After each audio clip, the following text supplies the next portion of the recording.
heave hi, ho, the best man in Ottawa was Mufferaw Joe. Mufferaw Joe. Just like it is now, in the era of Joe Mufferaw, it was common for men to have pets, and Big Joe was no exception. One of his notable pets was a frog named Barrum. This was no normal frog. It was so big it measured some 20 feet from the tailbone up to the neck. The size of this frog was not typical of its kinfolk, and how it came to be so big is the story I'm about to tell you. It all came to be as a result of Joe running into a bit of tough luck one spring when he was coming down the shore of the Madawaska River from Conroy's Marsh. He and Broadaxe, his white moose, were following the shore of the river because Joe liked the folks living there and wanted to say hello as he traveled through. Broadaxe got wandering back from the shore, and somewhere around Burnstown got stuck in a bog. Joe heard his bellowing and ran to help. Well, sir, it took Joe the rest of that day and all night to get Broadaxe out. He had to build a gin pole out of an elm tree that was over 60 feet tall and about 4 feet across at the stump. And he had to brace that about every 6 feet to hold Broadaxe's weight.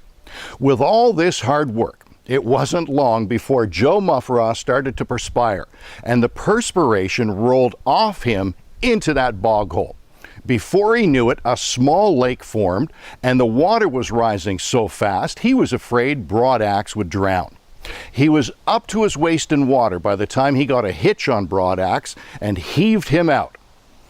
The water was rising fast because Joe was really warm, and the beads of perspiration were causing small waves every time they hit the surface of the new lake. Pretty soon, Broadaxe had enough water to swim, and he swam out to where he could get solid footing and climbed out. Well, it was about a year after that, Joe heard how the farmers were shooting huge frogs in Norway Lake. So we went up there to have a look. The frogs then were about the size of a buck beaver. The farmers told Joe that the frogs were on a new lake that had formed after a spring flood the year before. But when Joe got to the spot, he knew it was the place where Broadaxe had been stuck, and he knew the frogs were growing because they were living in a lake that had been created from the sweat of his brow. Joe got there just in time, as there was only one frog left, and Joe caught him in a 2-inch gill net. That frog grew to be an enormous size and lived for 25 years, and Joe called him Barrum. Joe trained him to act as a watchdog at his summer camp. No one ever got past Barrum without Joe knowing. In the winter, Joe had a swimming pool specially built and heated for Barrum. Now you might be asking, what did Barrum eat? And I can tell you, without a word of a lie, that Joe had some special big fly sent in from South America.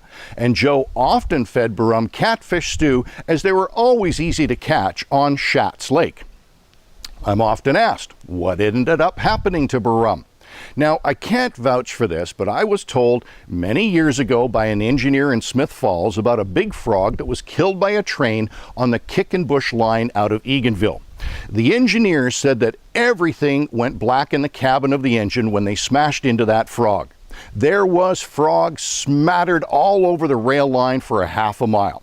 The engineer said he used a chainsaw and cut a steak off one leg that wasn't too badly mangled. The cutting was so exhausting that he only managed to get just one steak before he was tuckered out. The fireman on that same train told me that he figured it was Big Joe's pet frog, Barrum. He went on to say he had a good laugh watching the engineer try and eat that steak because it was so tough the engineer couldn't even get his fork through the gravy. And now you know the story of Barrum, Big Joe Mufferaw's pet frog. Heave hi, ho, the best man in Ottawa was Mufferaw Joe. Mufferaw Joe. Big Joe Mufferaw paddled into Mattawa all the way from Ottawa in just one day. Hey, hey, on the river Ottawa, the best man we ever saw was Big